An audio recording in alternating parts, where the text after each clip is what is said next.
Hey, it's Alex Simon. And this is Nate Dieterich.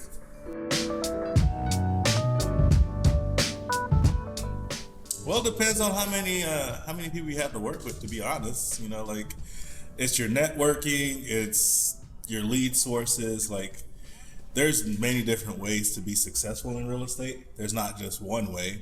You know, I particularly like using social media to use my reach. I like networking events. I like, going to different places that I frequent that I might just be a public figure within that area that people know that I'm a real estate agent, and they might decide to use me just because of that. But each person has a different way of doing it, right, Nate? Yeah, I think when the real question, being, is it easy money? I think it can be easy money, and it is, in a sense, like if you find the right client who finds the house right away, it can be super easy. All said and done, you can be in and out of a contract within like 30 days. So it can be easy money, especially if your client is doing part of the work for you. So one hand you might do a lot, other hand you might do quite a little, not really anything at all. So yes, I think it's right in the middle. I think agents make good money especially if you're enjoying what you're doing. It makes it I think easy. that's the key. It's easy money if you want to do it.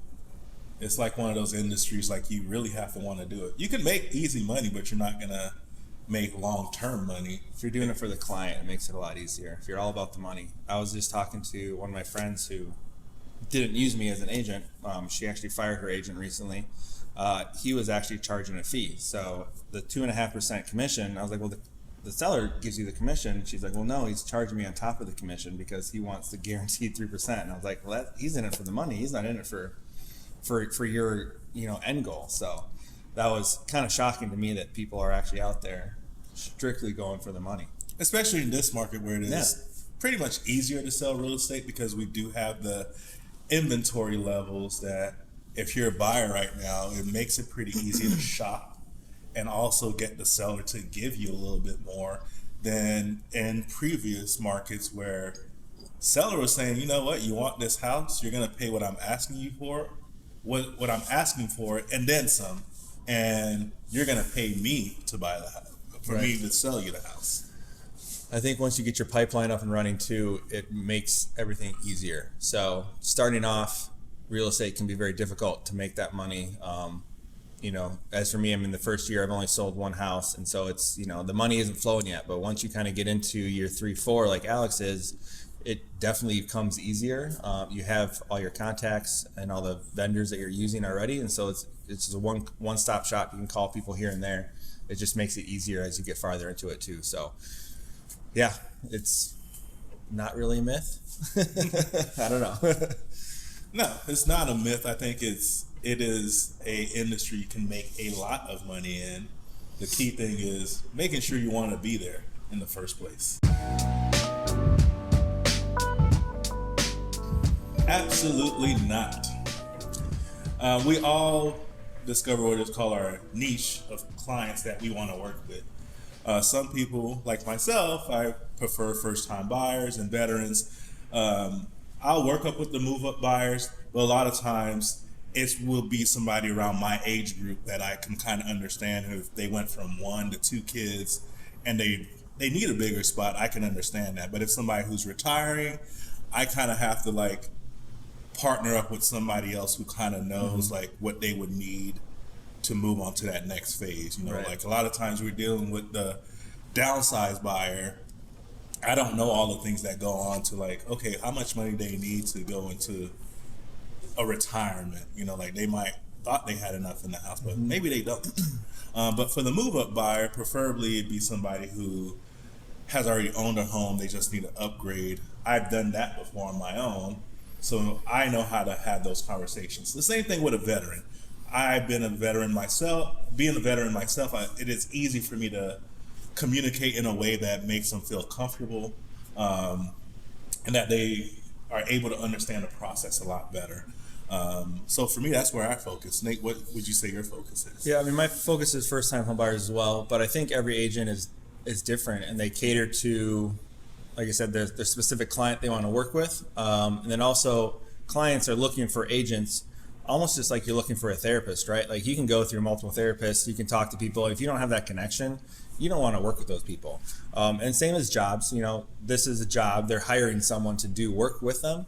And so if you're going into, I work in the bar industry. And so if I have someone wanting to come to work for me, I want to have that connection with them be first. Like, they might be able to have experience or they might not, but the biggest thing for me is going to be that connection. So every agent's going to act differently. Just in my previous example, that agent wanted to charge an extra fee on top of what the commission was already going to be.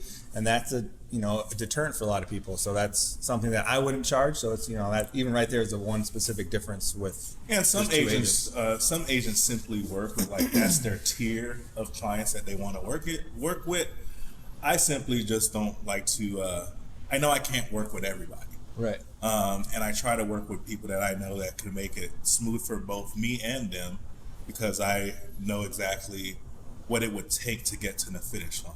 Yeah. And that's important, that every agent out there understands, like, you can't work with everybody, and I learned that early on, about not trying to be somebody else. I need to be 100% me.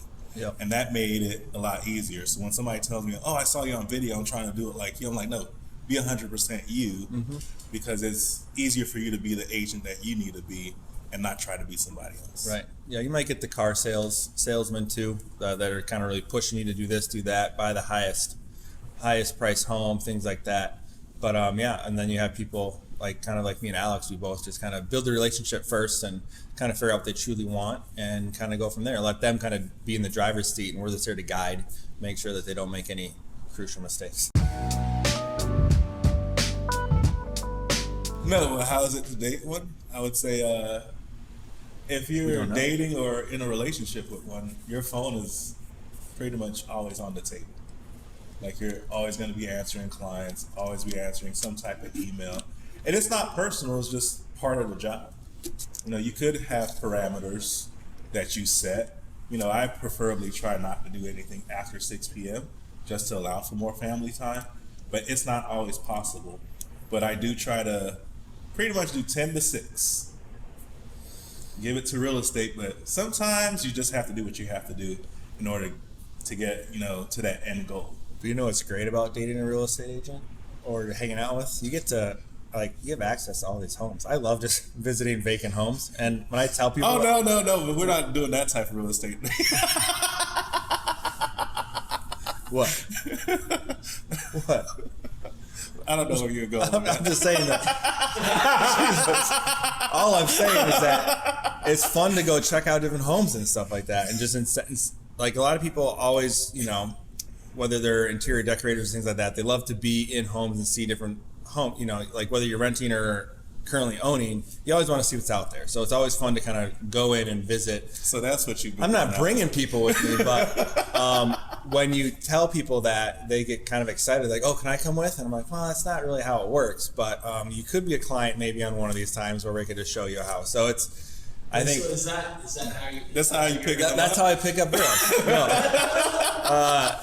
I mean that, and maybe I will actually use that as a line in the future, but. No, but it is interesting when people have, kind of perked up after I told them that I can kind of look at any house and kind of visit whenever I want. They're like, wait, what?